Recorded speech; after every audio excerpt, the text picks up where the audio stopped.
Bienvenue sur Dakaractu, face à Dakaractu qui a l'honneur de recevoir Madame Nafi Diallo. Madame Nafi Diallo qui est porte-parole adjointe du Parti démocratique sénégalais. Madame Diallo, bonsoir. Bonsoir et je vous remercie d'être venu pour qu'on discute de l'actualité politique du Sénégal. Merci à Dakaractu et félicitations pour le travail que vous faites. Merci beaucoup, merci d'avoir accepté notre invitation. Je disais tout à l'heure, vous étiez porte-parole adjointe du Parti démocratique sénégalais. Ça doit être récent. Hein? Oui, je suis porte-parole adjointe. En 2014, le président Wade a refait le secrétariat national avec un pool de porte-parole. Babacar Gaye était le porte-parole du parti et il avait des adjoints, notamment moi, Lamine Ba, Tafsir Choy, Baragay, par exemple. Bon, je suis également vice-présidente des cadres libéraux, chargée des questions de genre, de démocratie et de l'université libérale. Ça, ce sont mes frères et sœurs de la Fédération des cadres qui ont fait un bureau et m'ont élu vice-présidente. Ensuite, je suis responsable politique à la Médina, j'habite Gibraltar. Gibraltar dépend de la commune de Médina et j'ai été investie lors des locales pour représenter dignement le PDS. On vous dit très proche de Karim Wade, raison peut-être pour laquelle vous avez été parachutée entre guillemets comme porte-parole adjointe, c'est vrai? Je suis proche de Karim, je ne dirais pas proche de Karim, c'est mon leader. À part le président Wade, pour moi, qui est mon icône, c'est quelqu'un que je mets au-dessus de tous. Ma famille existe. Karim Wade, moi je suis pro-Karim, comme quelqu'un d'autre serait pro-Oumar Sarr à Dagana, d'autres pro à l'époque Souleymane Ndéné Ndiaye. Moi je suis avec Karim Wade et je n'ai jamais été parachutée. J'ai été beaucoup combattue dans ce parti. Karim Wade, j'ai pour habitude de dire d'ailleurs, Karim Wade est l'homme le plus combattu du PDS. Et les gens qui le soutiennent également, j'ai été énormément combattue. Il y a eu beaucoup de nominations qu'une certaine direction n'a pas voulu qu'elles aient lieu. Mais je me suis battue comme depuis 7 ans. J'ai renoncé à énormément de choses, à ma vie de famille. J'ai eu des problèmes professionnels à cause de mon engagement. Depuis le début, je suis là et c'est une conviction profonde. Je dors en pensant que le PDS doit revenir au pouvoir avec Karim à sa tête. Je me réveille le matin en pensant également à la même chose. Donc je me suis battue, j'ai arraché ce que j'ai. Rien n'a été facile pour moi. On va rester dans le PDS et puis évoquer cette léthargie que traverse le parti depuis le retour du président Macky Sall. Le retour du président Abdoulaye Wade de Guinée, où il était allé lorsqu'il est revenu à Dakar. Depuis lors, le PDS est plongé dans une grande léthargie. Quelle est la cause? Oui, déjà, j'aimerais, si vous permettez, je vais parler de cette visite en Guinée, parce que les détracteurs et pourfendeurs du PDS ont pour habitude de dire que le président Wade serait allé dealer. Alors, je voudrais juste, si vous me le permettez, de rappeler le contexte. Nous étions au sein d'un cadre pendant des années qui s'appelle le C25. Et ensemble, lorsque les candidatures de Karim Wade, de Khalifa Sall et également des gens victimes du parrainage ont été... le Conseil constitutionnel les a refusées. Vous étiez là, ce grand point de presse qui avait été fait, et cette résolution prise par tous les membres du C25. Rappelez-vous le jour où Idrissa Seck donnait sa place au niveau du siège de Pape Diop. Et cette déclaration disait très clairement que le C25 était solidaire, complètement solidaire de Karim Wade, de Khalifa Sall et de ceux qui ont été éliminés par le parrainage et qu'il ne reconnaissait pas ce que le Conseil constitutionnel avait demandé. Et par conséquent, des comités de quartier seraient mis en place. Il me souvient, parce que j'y étais, que Boubacar Camara devait s'occuper de tout ce qui était comité de quartier pour organiser la résistance et dire que tout le monde participera à cette élection ou pas d'élection. Vous avez la résolution, parce que j'avais vu Dakaractu, il me semble, c'était vous ou un de vos confrères, j'avais d'ailleurs répondu à des questions. Et nous, tout ce qu'on a eu à avoir comme résultat à la suite de cela, le président Wade qui quitte Doha pour venir et mener le combat et les troupes, Karim avait à l'époque, vous l'aviez entendu et écrit, avait déjà commencé à envoyer ses bagages, il allait venir et voilà, on allait vraiment engager un corps à corps avec le pouvoir. Et nous, on se réveille un beau matin, on voit les candidats qui n'ont pas été recalés faire campagne. Sans prévenir le président Wade, nous n'avons pas été au courant. Jusqu'à ce jour, ils n'ont jamais appelé Karim Wade. Et cette résolution qu'ils avaient prise n'a pas été suivie des faits.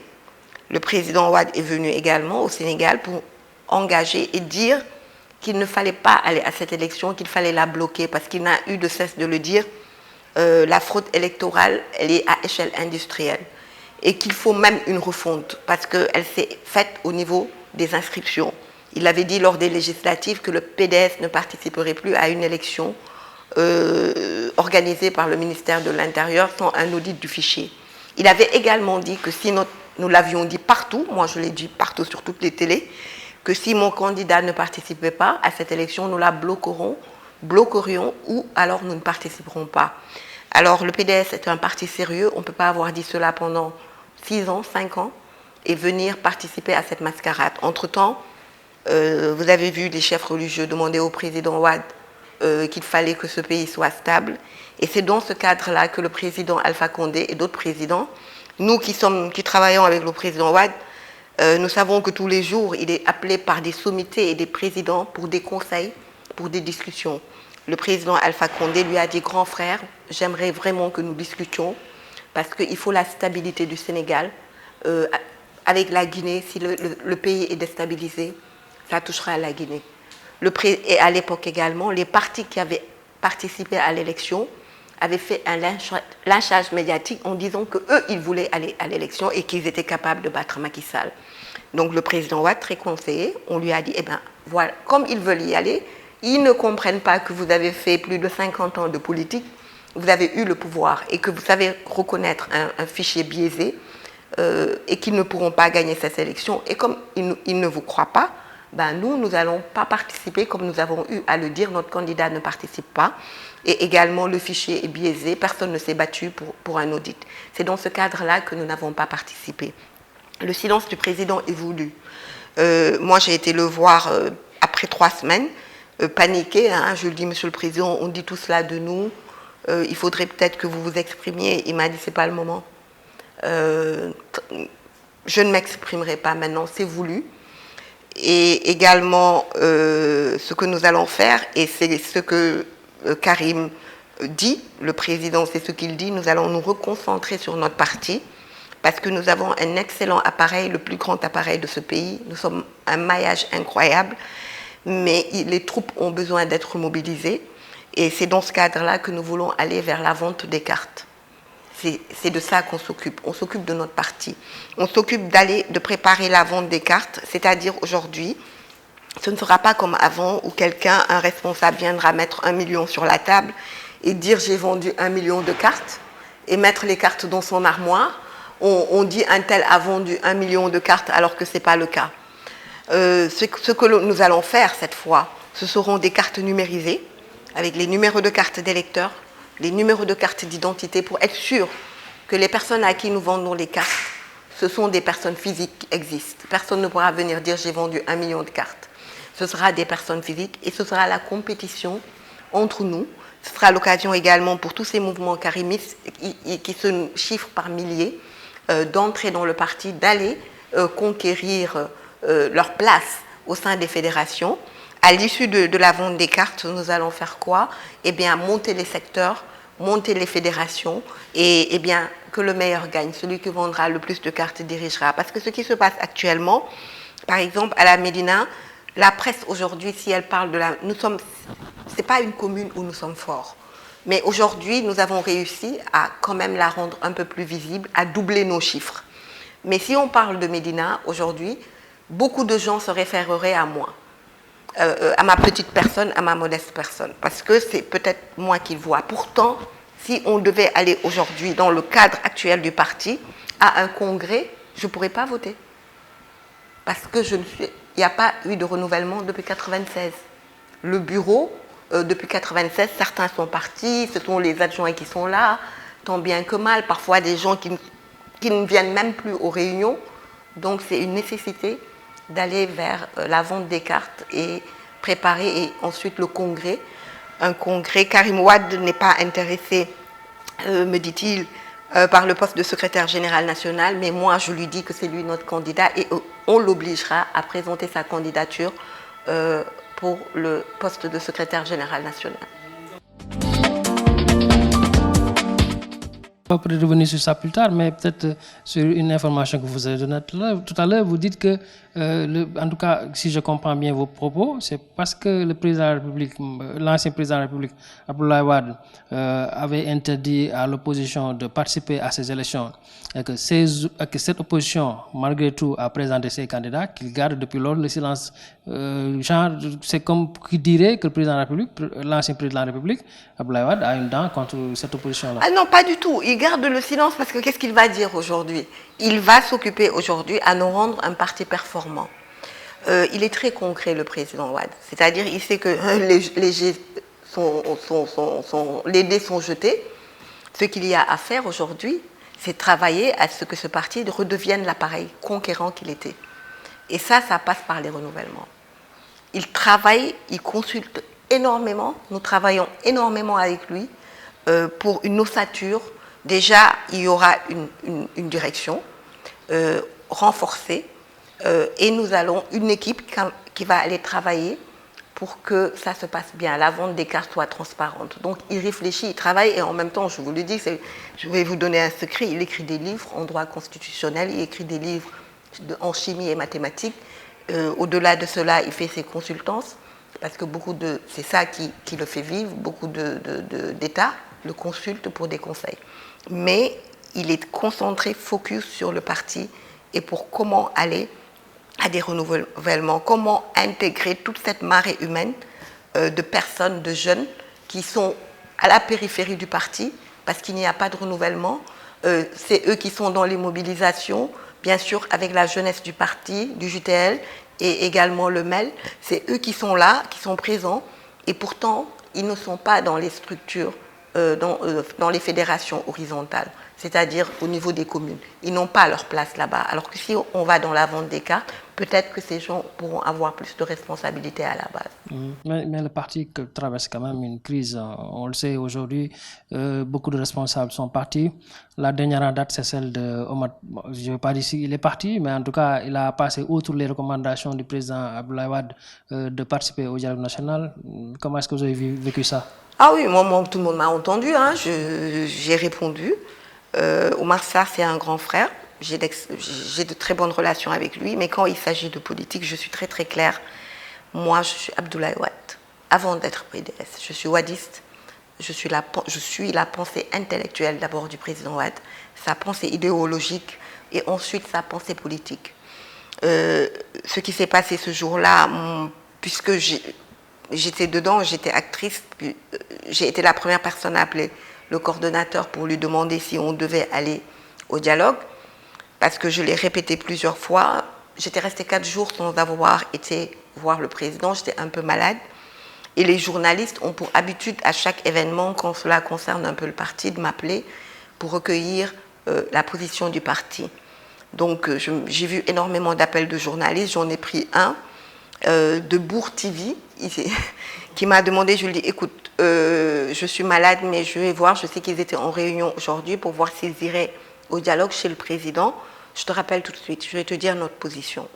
J'appelle Omar Sarr qui me dit le président était d'accord et maintenant il n'est plus d'accord. Il me fait comprendre que c'est Karim qui aurait influencé pour que le président change de décision. Alors tout de suite je lui dis écoute, je vais voir ce que je peux faire. J'appelle Karim Wade et Karim, le pauvre, il ne savait même pas qu'il y avait dialogue. Il l'a su vers 17h, 16h, 17h. Personne ne l'a consulté. Et quand le président Wade avait donné son accord, il l'a donné au coordonnateur, tout simplement parce qu'on lui a dit tous les autres partis sont d'accord au sein du front pour aller répondre au dialogue. C'est la meilleure décision parce que le président, à la base, il n'était pas d'accord dans ces conditions-là d'y aller. Il a dit qu'il avait donné des conditions très claires, une personnalité consensuelle neutre donc, un audit approfondi du fichier avec l'opposition et l'Union européenne, etc., parce que c'est eux qui financent nos élections, avec la société civile. Il avait également demandé qu'on mette en place une commission autonome. Et ça n'a pas été respecté. Il a dit que c'était les conditions dans ce cadre-là. Comme ils n'ont pas voulu respecter, il n'y allait pas. Mais Abdoulaye Wade, c'est quelqu'un qui ne prend jamais des décisions de manière unilatérale. Quand le coordonnateur lui a dit que tous les autres partis, dans le cadre de l'opposition, iraient au dialogue, il n'était pas d'accord, mais il a donné son accord. On lui aurait dit également que nous, les responsables, avons été consultés, puisqu'on n'a pas eu le temps de faire un comité directeur pour consulter les responsables et leur demander leur avis. Et le président Wade dit, dans ce cas-là, comme tout le monde est d'accord et que je suis minorisée, allez-y. Entre-temps, il parle à Karim Wade. Karim lui dit, de quel dialogue tu me parles? Karim n'était même pas au courant qu'il y avait dialogue. Il sait qu'il y avait dialogue, mais il ne savait même pas que c'était le lendemain. Il n'a pas été consulté. Il a donné son avis au président. Il lui a dit, je pense que nous ne pouvons pas aller dialoguer avec quelqu'un, Aly Ngouille Ndiaye, qui est trompé.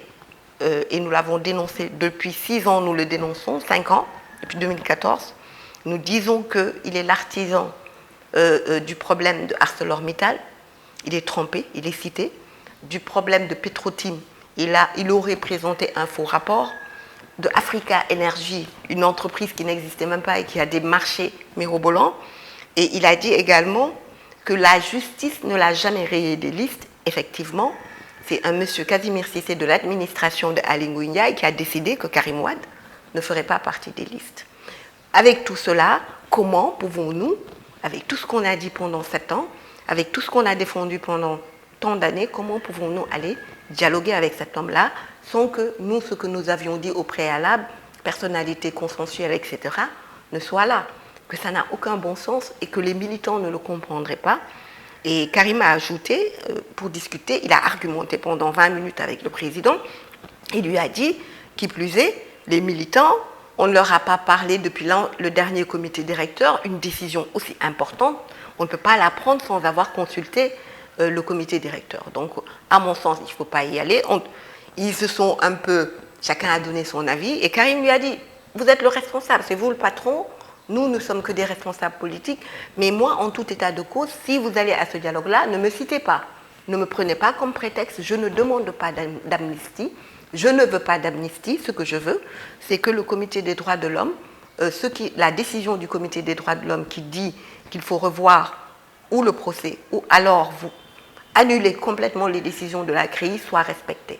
C'est tout ce que je demande, je ne demande pas d'amnistie. Donc si vous allez au dialogue, le PDS, ne me citez pas, je ne demande rien à Macky Sall, je ne veux rien de lui. Et voilà ce qu'il m'a expliqué.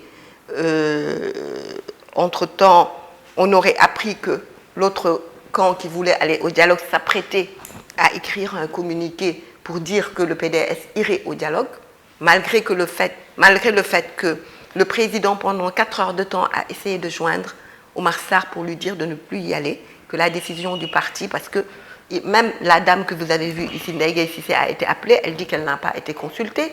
Moi, quand on m'a appelée, j'ai dit, moi, je n'ai pas été consultée, etc. On s'est rendu compte que beaucoup de responsables n'avaient pas été consultés.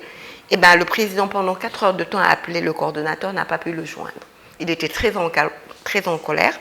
Voilà ce qui s'est passé. Moi, je dis exactement les faits comme ils se... Parce qu'à un moment, il y a eu beaucoup de choses qui sont complètement fausses. Karim n'a pas écrit de communiqué, n'a pas signé à la place de son père. C'est quand le président a su que d'autres n'a pas pu joindre Omar Sarr, a su qu'un communiqué du parti allait sortir, qu'il a rapidement écrit un communiqué et rappelé les raisons pour lesquelles il n'ira pas au dialogue, parce que nos statuts et règlements sont clairs. Omar Sarr est nommé par le président Abdoulaye Wade. Il n'est pas élu. Le président Wade est élu. Et les statuts et règlements lui confèrent le droit d'engager le parti. C'est le seul habilité à l'engager. Et on a vu le lendemain Karim être attaqué, soi-disant qu'il aurait imité, c'est lui qui a bloqué le dialogue, etc. C'est un responsable qui a le droit de donner son avis. Il ne veut rien de Macky Sall, il ne veut pas dialoguer avec. Dans ces conditions-là, parce que je rappelle qu'on n'est pas contre le dialogue, mais il faut que ces 3 conditions soient réunies. Nous l'avons dit, réitéré, envoyer des communiqués que vous avez.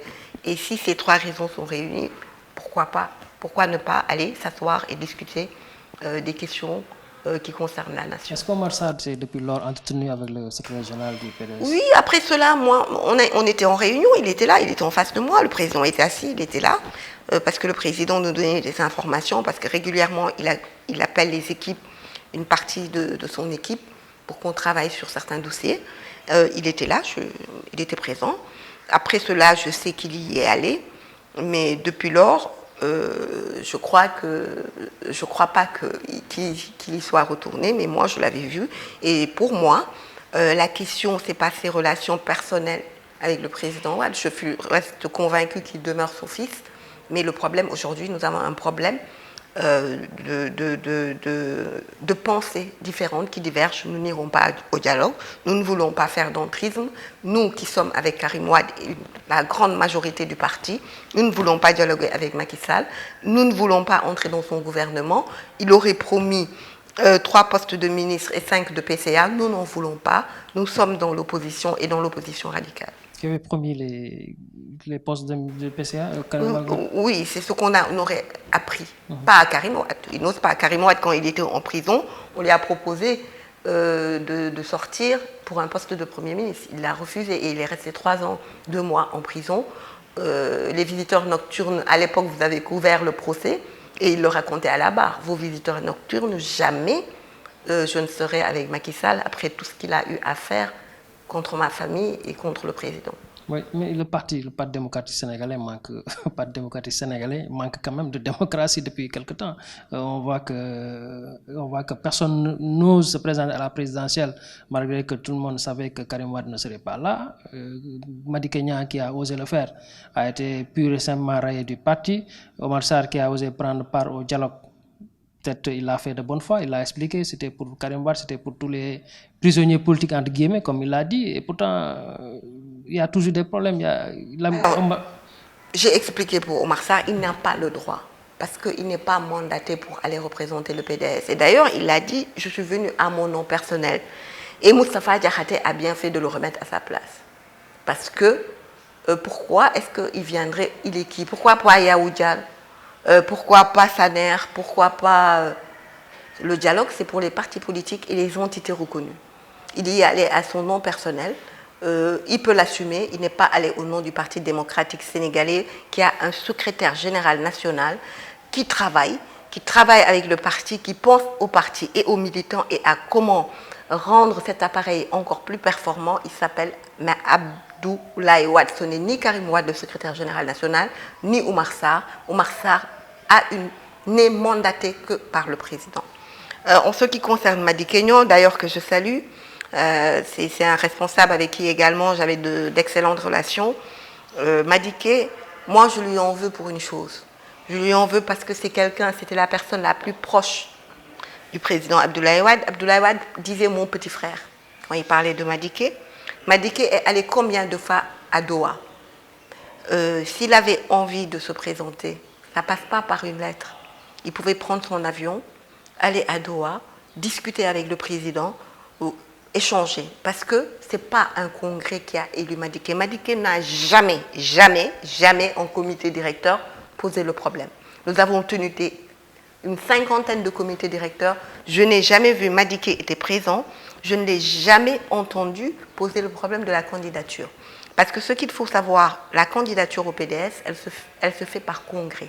Les fédérations viennent voter et vous étiez là avec isoloir. Chaque fédération rentre dans l'isoloir et vote pour un candidat. Karim a été élu devant toutes les caméras et toutes les chaînes du monde, nationales et internationales, avec un isoloir. On ne peut pas se lever comme ça et déchirer. Le congrès, c'est le sommet du parti. Et déchirer ce que le congrès a dit.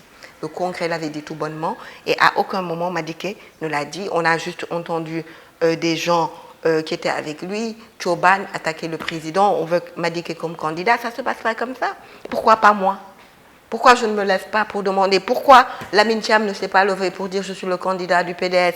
Pourquoi Amadou Sall ne l'a pas fait? Pourquoi Hassan Ba ne l'a pas fait? Pourquoi Ndeye Gueye Cissé ne l'a pas fait? Pourquoi Waressa? Parce qu'il se prévalait plus d'une légitimité que les autres n'ont pas. Quelle légitimité? Elle est où la base de Madické Niang? Waressa, elle est à Guédiawaye. Hassan Ba, il est à Ouakam. Ndeye Gueye Cissé est à Kébémer, Sagata. Amadou Sall est à Thiaroye. Je veux dire... il a la légitimité que lui confère l'amitié, le respect que Wade lui a donné. Et également, c'est quelqu'un qui a soutenu le Parti démocratique sénégalais par ses moyens. J'ai un profond respect et une profonde admiration pour Madické Kignon, mais il n'a pas plus de légitimité que les autres. Au nom de quoi il se lèverait et s'autoproclamerait candidat du PDS. Nous, on compte pour du beurre. On est là comme des... Allez, on nous dit, non, non, ça ne se passe pas comme ça. C'est un congrès qui élit un candidat. En tout cas, cette léthargie que traverse le parti a un peu influencé sur votre participation à la manifestation de Aar Lu Ñu Bokk, si je peux m'exprimer ainsi, sur la dilapidation des ressources naturelles. En tout cas, c'est eux, ils l'expriment comme ça. En tout cas, le PDS, on a vu, vous étiez une dizaine de personnes, des étudiants pour la plupart, avec un responsable ou deux. Ce scandale, ça vous dit rien, apparemment? Non, déjà, je vais mettre les choses à l'endroit. Je peux vous assurer que si on enlevait les karimistes et le PDS qui étaient sur place, un tiers de la mobilisation ne serait pas là. L'UJTL, le MEL, la personne qui a parlé au nom de tous les étudiants, à qui les étudiants ont confié leur confiance, en fait, il s'appelle Dadi Diatta. Il ne l'a pas dit. C'est lui qui a parlé au nom de tous les étudiants, qui est venu avec une mobilisation. On l'appelle le roi de l'UCAD. Il mobilise 100 cars quand le président vient, ou quand il faut mobiliser. Il a été nommé, désigné par l'ensemble des étudiants, tous bords confondus, qu'ils soient de PASTEF, de Rewmi, du PS, de Khalifis, et ceux même qui ne font pas de politique. Il a été désigné pour parler au nom des étudiants, comme à chaque fois. Et d'ailleurs, c'est toujours le cas à chaque événement. Il a enlevé sa casquette de PDS, c'est lui qui a parlé et qui a mobilisé une bonne partie des étudiants libéraux. Et vous savez que, vous le savez, vous êtes journaliste, que quand les étudiants libéraux se mobilisent, on parle de centaines et de centaines de personnes. Toussaint Manga est arrivé également avec une 50aine de personnes, parce que c'est la veille qu'on s'est préparé. On n'a pas préparé une grande mobilisation. Les karimistes saoudiens a mobilisé à peu près 50 personnes pour venir avec eux, 50 karimistes. Je peux vous assurer que ce que j'ai vu comme gens, parce que nous, on se connaît entre nous, on n'avait pas nos t-shirts Karim, mais on se connaît. Je peux vous assurer que le tiers de la mobilisation, c'est des gens, c'est des libéraux ou alors des karimistes. Maintenant, à côté, il y a la délégation officielle. La délégation officielle, elle est menée par Serigne Cheikh Bara Dolly Mbacké. C'est le président qui a dit, appelle quelques responsables, on était 12, et faites une délégation, vous y allez. Ça n'a rien à voir avec les militants qui sont venus à la mobilisation. C'est deux choses différentes. Nous étions 12 que le président a désigné pour accompagner Serigne Cheikh Bara Dolly, qui est le président du groupe parlementaire du PDS. Et il lui a donné un message à livrer. Mais je peux vous assurer que, tout le monde le sait, en termes de mobilisation, le PDS est le roi. Ça, nous sommes les maîtres de la rue. Est-ce qu'on va s'attendre à une grosse mobilisation pour le vendredi prochain? Il se dit, en tout cas, Omar Faye de Leral Askan Wi, semble-t-il indiquer à nos confrères que le président Wade sera là pour le vendredi prochain. Oui, alors, et ça d'ailleurs, j'en ai fait un live, j'ai été outrée. Certains ont parti de l'opposition, leurs militants du moins, ont tenté de lyncher le président Abdoulaye Wade sur les réseaux sociaux en disant qu'il que c'est lui qui aurait signé le décret, que c'est l'ancien système, qu'ils veulent un nouveau système et qu'il n'était pas le bienvenu. Alors je voudrais rappeler aux Sénégalais, la plateforme Aar Lu Ñu Bokk, pendant une semaine, a cherché à trouver une audience avec le président Wade. Moi, j'ai participé à aider Alioune Diop, le directeur de cabinet du président Wade, a trouvé une audience à la veille de la première manifestation, celle qui était interdite. Ils sont allés voir le président. Les photos, je ne sais pas si vous les avez, je les avais publiées sur ma page. Ils lui ont expliqué, président Wade a prié pour eux d'abord. Il dit parce qu'il est arrivé à un âge, je crois que s'il prie pour les gens, Dieu agréera. Il a d'abord prié pour eux.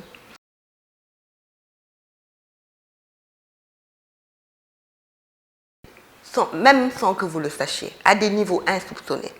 Je vous soutiendrai et je demanderai à mes militants et à mes responsables, à toutes vos manifestations, de venir, et nul besoin de venir au nom du PDS, mais de venir soutenir cette plateforme-là. Voilà ce qu'il leur a dit. Et la lettre d'invitation de Aar Lu Ñu Bokk, je l'avais publiée, il les a reçus, et tout de suite après, j'ai reçu le message qu'il fallait dire, le distiller, que le président Wade appelle tous les militants et militants, tous les karimistes à se rendre à la manifestation. Le jour de la bataille, vous avez vu, des karimistes ont été arrêtés. 4 ou 5 karimistes. Hassan Ba, qui menait la première délégation ce jour-là, avec d'autres responsables, les Chersek, président des cadres, ils ont reçu des pierres parce qu'ils se battaient. Enfin, quand les gens se battaient, ils étaient restés, subir les lacrymogènes.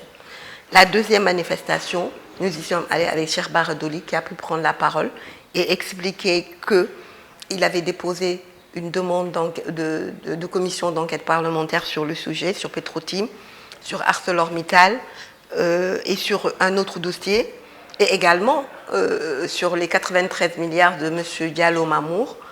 Eh bien, Moustapha Niasse a mis le coude dessus et a décidé d'enquêter juste pour parce que c'est son coup et pour lui trouver des poux. C'est la seule demande d'enquête que Moustapha Niasse veut ouvrir, alors que avant cela, nous avons déposé pour Petrotim ArcelorMittal et il a livré le message du président Wade.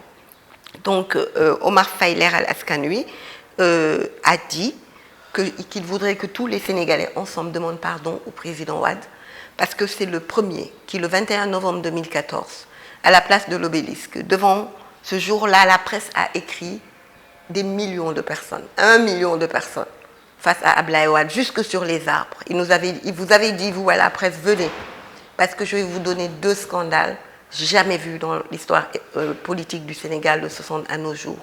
Il a révélé, c'est la première fois, à part Baba Aïdara, qui n'a peut-être pas l'impact qu'aurait le président Wade, et d'autres, c'est le premier politique qui s'est mis là et qui a expliqué l'affaire Petrotim. À l'époque, rappelez-vous, on a crié tous ensemble, Aliou Sall, Satchela, Satchela, Satchela. Aliou Sall a fait une conférence de presse le lendemain pour nous dire quoi? Pour répondre au président Wade. Et dire qu'il a, je vais le dire en wolof, sama ku mel ni Ablaye Wade bu taxawee ci mbooloo bu day noonu ne man sàcc la ñu yuuxu sàcc la sama bakkan mi ngi ci xottu gerte. Donc je vais porter plainte et je vais lui envoyer une sommation interpellative. Le président Wade a refait une conférence de presse le lendemain et a envoyé à toute la presse tous les documents, les contrats signés, les statuts de Petrotim Limited Asia, tout, mais absolument tout. À l'époque, il avait révélé 200 milliards donnés à Cosmos. Il avait dit les actions de Aliou Sall, qui peut aller en bourse et revendre ses actions, tout ce qui se passe aujourd'hui. Il l'avait dit. Et vous pouvez le trouver sur YouTube. Et ensuite, il a parlé de ArcelorMittal. Par la suite, rappelez-vous, Boun Abdallah Dionne, avec l'ensemble de son gouvernement, a fait une conférence de presse pour menacer le président Wade et dire que désormais, qui parlerait du pétrole, irait en prison. Bah, moi, je parle du pétrole, venez me chercher. On en parlera parce que eux, ils sont payés pour nous servir. Ils sont payés pour éclairer les Sénégalais. C'est nous qui l'ont. Ils sont nos serviteurs. C'est pas le contraire. Donc, nous avons le droit de poser des questions et demander à ce que Aliou Sall soit enquêté. Parce que rappelez-vous, Karim Wade n'a jamais été arrêté pour détournement de deniers publics. Il n'a jamais été cité dans des affaires privées concernant les deniers sénégalais. Il a eu un quitus de bonne gestion et à l'ANOCI et durant ses ministères.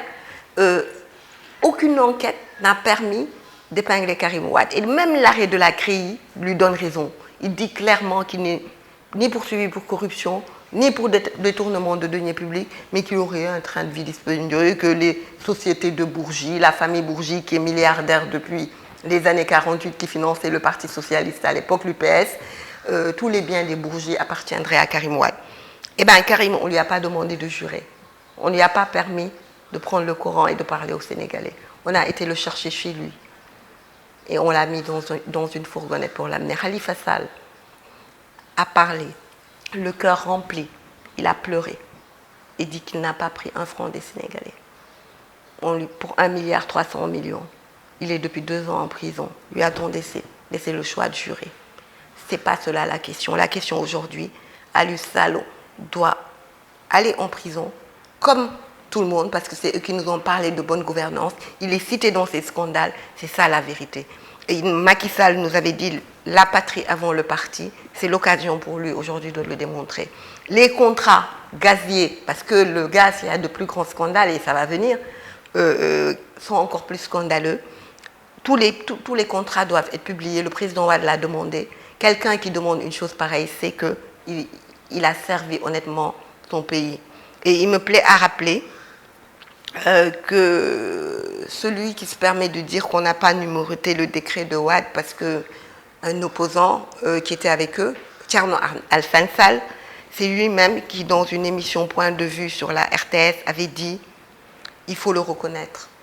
Le régime précédent, le président Wade, a excellemment géré, négocié pour le Sénégal. Honnêtement, il faut le reconnaître. Allez chercher cette émission-là. Voilà ce que je voulais dire à ce propos. Et donc, c'est Omar Faye Leran Askanui qui a dit nous devons tous demander pardon au président Wade. Parce que lorsqu'il l'a dit, nous sommes sortis, beaucoup d'entre vous, à l'époque, vous avez dit que de fait utal nawle doomam. Il voulait qu'il y ait un autre Karim Wade, il cherchait à salir Aliou Sall. Et aujourd'hui, le temps lui donne en raison, il a tout le temps raison sur nous.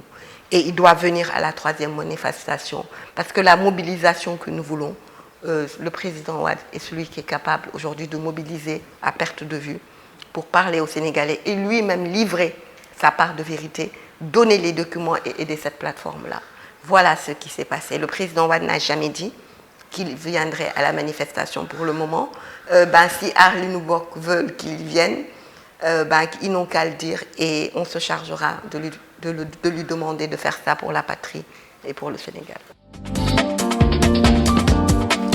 Comment Karim Wade vit-il cette affaire-là? Oh là là, tous les contrats, c'est lui qui les... Vous avez écrit à l'époque dans la presse, le PDS entre dans la danse, tous les contrats, il les a envoyés à la presse. Parce que j'aimerais rappeler, ce qui a permis que nous, le scandale qu'on enquête, que le président Wade envoie des gens jusqu'à Singapour suivre cette affaire, il voulait enquêter Karim Wade. Il voulait entacher Karim Wade dans l'affaire. Ils ont envoyé des gens en prison pour enquêter sur cette affaire. Ceux-là sont sortis et dire ce gars, il n'a au contraire, il a défendu à des niveaux insoupçonnés le Sénégal, les intérêts des Sénégalais. Donc, nous, on savait quand il était en prison que le scandale allait sortir. D'aucuns disent que nous sommes derrière, nous ne sommes pas derrière. Nous avons aidé également à travailler en menant des enquêtes. Nous avons occupé le pouvoir pendant 12 ans. Nous avons des informations que nous avons livrées à la presse. Nous avons livré à la presse les statuts de Petrotim Asia, de la maison mère, de Petrotim Limited, de Petrotim également, celui de Aliou Sall, la SAU, SN, j'ai tous les documents, je pourrais vous les envoyer ensuite. Et tout ça, nous avons donné toutes les informations à la presse. Nous suivons cette affaire. Des gens sont sur les traces des fonds. Et Karim se bat, Karim travaille pour le Sénégal, même s'il n'apparaît pas.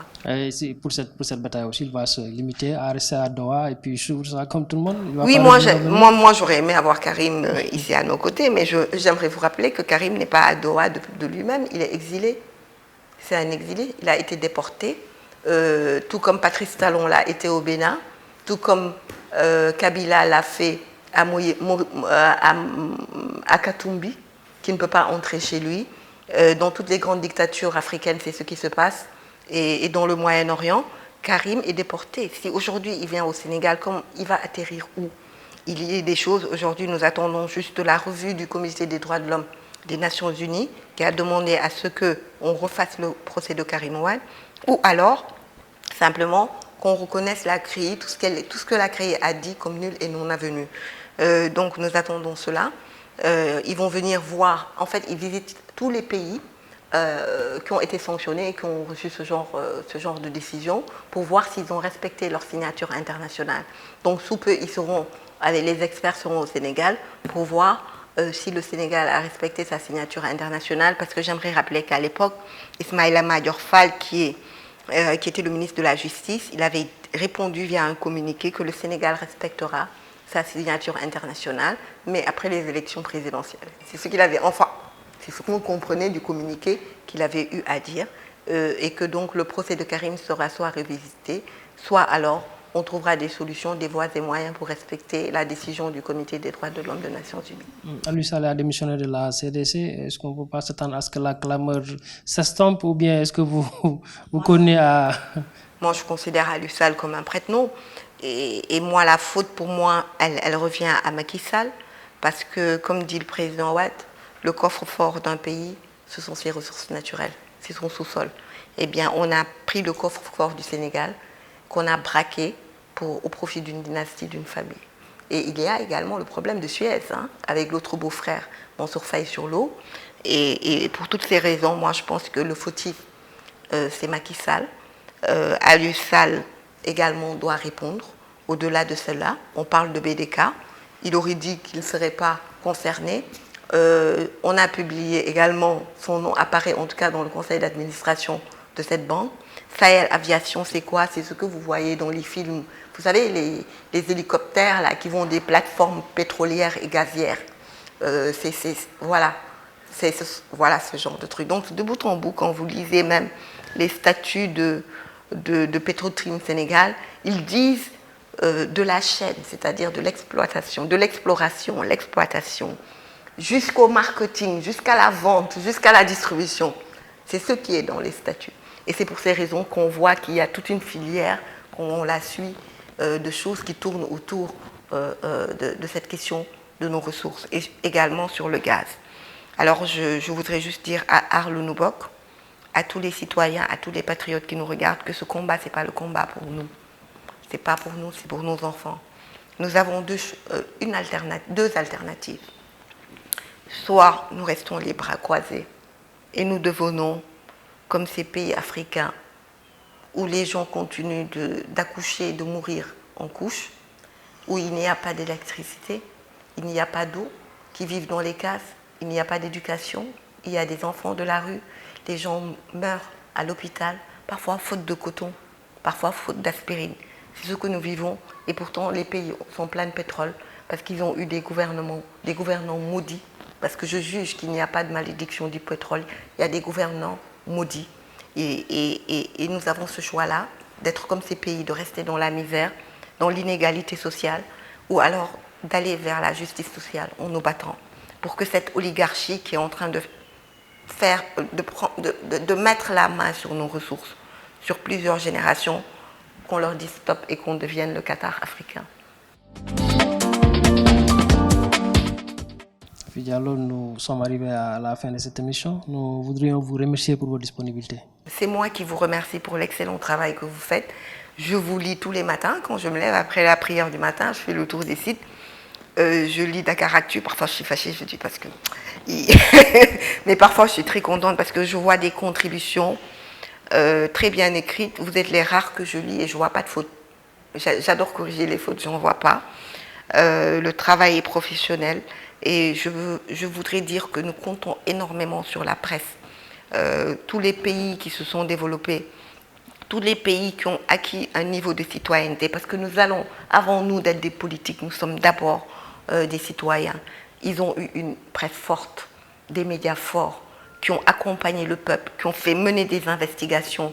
Et des gens comme vous, nous avons besoin de vous. Vous n'êtes pas le quatrième pouvoir. Moi, je dis vous êtes le premier pouvoir. Parce que grâce à vous, l'opinion est consciente. Grâce à vous, celui qui est à Fongolemi ou dans mon village à Goudou de Diobé à Matam peut savoir ce qui se passe et peut se lever pour se battre pour son pays. Et pour cela, je vous remercie. Je remercie votre équipe d'être venue nous rencontrer. Et nous sommes à votre disposition à chaque fois de besoin pour parler aux Sénégalais et pour vous accorder des interviews. Merci beaucoup. On vous remercie. Merci. Merci à vous.